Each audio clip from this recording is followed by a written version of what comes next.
a été choisi par l'Esprit que cette paroisse doit être le siège international du diocèse Arc-en-Ciel de Côte d'Ivoire, et je voudrais que vous acclamiez la paroisse.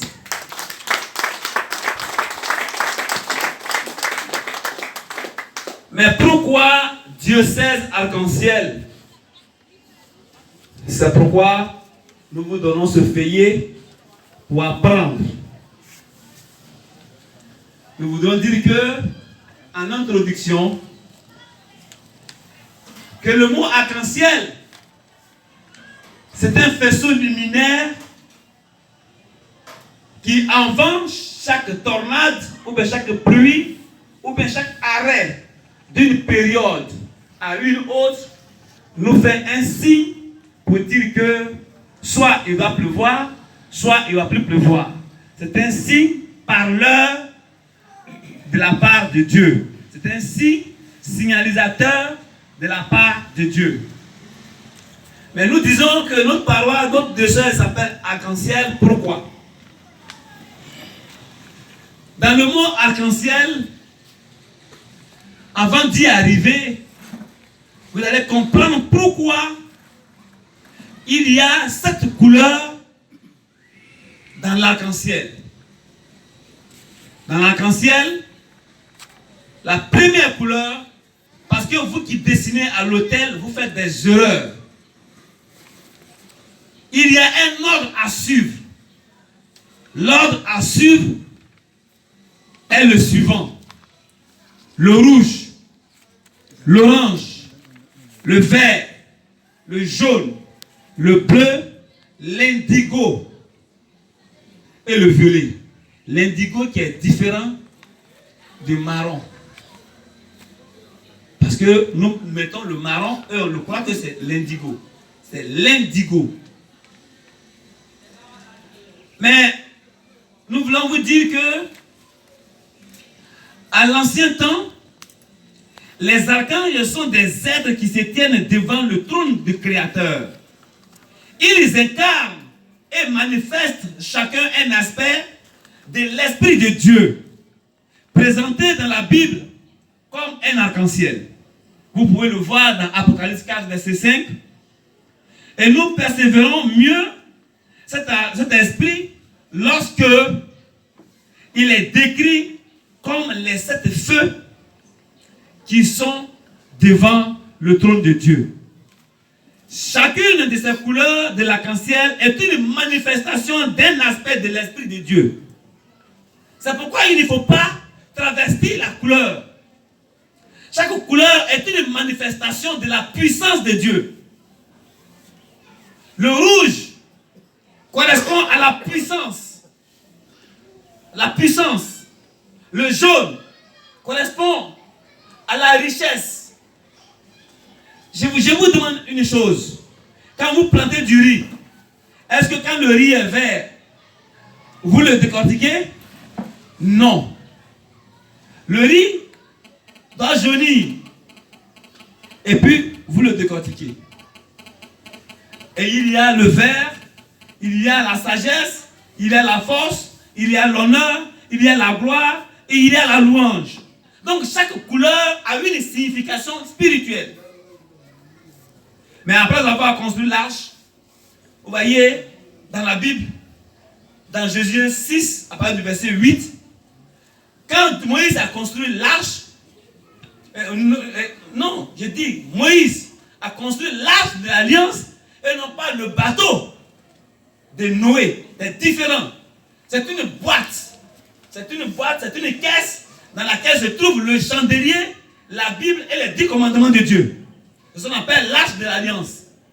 Cette arche-là, avant de la prendre pour aller d'un point à un autre point, Dieu a demandé que devant cette arche-là, il y a 7 personnes qui sont considérées comme des prêtres. C'est cette personne-là, chacun doit signer, doit sonner une trompette par ordre. L'un, 7 fois avant de partir. Mais les 7 personnes-là sont devant l'arche de l'alliance. C'est pourquoi on les appelle les sacrificateurs. C'est pourquoi aussi on les appelle les anges des lâches. Les anges des lâches. Donc, s'ils sont des anges des lâches, et que les anges des lâches n'étant plus maintenant avec nous, depuis l'ange de Moïse, ils n'existent plus, ils ne sont plus là. Donc, c'est eux-là que Dieu a paraphrasé pour dire les archanges. C'est-à-dire les anges des lâches, ce sont les archanges. Archange, archange, archange. C'est là est venu le mot archange. Donc, l'archange, c'est un ange qui se place devant. Alors, parce qu'il faut que vous compreniez, mécanicien, il faut que vous compreniez pourquoi Dieu a bien voulu que notre groupe, notre diocèse, le diocèse que le Seigneur a inspiré à son pasteur, Papa Béni Omogué, soit nommé du nom arc-en-ciel. Pourquoi? Les 7 anges-là, c'est eux qui sont les représentants des 7 feux qui sont au grand autel, qu'on appelle les 7 bougies d'autel. Qui sont là. Or, chaque bougie a un nom. Donc, chaque archange a un nom. Le premier ange s'appelle, regardez un peu, vous allez voir. Et c'est juste. Le nom, elle, on appelle ça Dieu. Elle, en Israël, ça veut dire Dieu. Donc, or, les hommes qu'on a mis devant le trône de Dieu, ils ont chacun un nom. Mais pour avoir la puissance de Dieu, on a ajouté elle. C'est pourquoi l'homme Mika, qui est la première personne qui est devant le trône, quand on ajoute le nom de Dieu, ça devient Michael. Vous êtes d'accord? Gabriel, quand on ajoute le nom elle, ça devient Gabriel. Raphaël, Uriel, ça c'est les 4 anges connus de tous. Mais elle les 3 autres, tout le monde, vous ne les connaissez pas. Aujourd'hui, au diocèse arc-en-ciel, vous allez les connaître. Le 5e ange, qui est l'ange de sagesse, s'appelle Baraki. Baraki, quand on ajoute elle, ça veut dire Barakiel. Sadiki. Sadiki, quand on met elle, ça devient Sadikiel. Et ce nom-là, c'est un grand nom. On ne le prononce pas comme ça. On ne le prononce pas comme ça. C'est pourquoi je demande pardon à Dieu de nous le concéder. C'est Jéhoudi. Donc, Jéhoudiel, c'est la grande puissance englobée dans ce nom. Une fois que tu le dis, tout ce qui était rouge devient vert. Tout ce qui est impossible aux yeux des hommes devient possible. C'est pourquoi, quand vous avez vu Jésus, on dit, Jésus, voilà quelqu'un qui a des yeux à ouvrir. Jésus pourrait dire, au nom de mon nom, sois ouvert. Jésus a pris le sable. Et la Bible dit, il murmurait. Mais quand il a murmuré, il a dit quoi? Qui a entendu? Il a dit le nom du grand nom de Dieu, Jéhoudiel, 7 fois. Sinon, ce n'est pas le sable là qu'il a ouvert les yeux. Que Dieu nous bénisse. Ainsi, le Dieu. Alors, Dieu a 3 figures. Et voici les 3 figures de Dieu. Tous ceux qui sont visionnaires vont nous le dire. La première figure de Dieu, elle est carrée. La deuxième figure de Dieu, elle est cercle. La troisième figure de Dieu, elle est triangle. Alors, la première figure qui est carrée, ça fait les 4 points cardinaux. Que nos visionnaires à l'église du Royaume céleste portent partout. Ça veut dire que là où le visionnaire va se trouver, il peut voir au bout de la terre.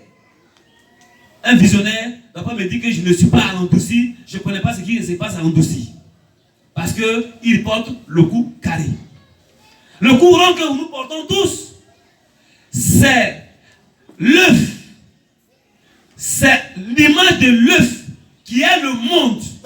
Papa Orchofa, quand il devait pousser la mer de 16 km, Dieu lui a dit de prendre un œuf dans lequel il devait enfouir une aiguille. Et il tenait cette aiguille plus l'œuf et il a avancé dans l'eau. Au fur et à mesure qu'il avance, l'eau recule et il a jeté.